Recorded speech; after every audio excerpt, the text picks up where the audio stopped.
Sen ne elədinsə sırası qalopa keçdi ha. Aşağıdakı əlbi boş bırak, qabağa əyilmə. Saçından tutmasa.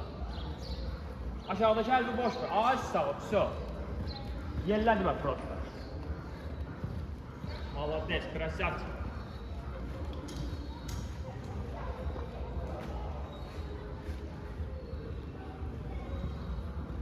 Aylin bu obisi ilə çox fərqlənir. Nədə? Yavaş yavaş saçını bırak, əlbi. Ağaç sağ ol. Qabağa əyilmə. Arkaya otur. Kovutları uzat biraz. Kovutları uzat. Uzat. Ağaç sağ ol. Uzat. Biraz da ver. Biraz da ver. Otur arkaya. Özü ver arkaya. Ağaç sağ ol. O böyle de gel. Özü ver arkaya.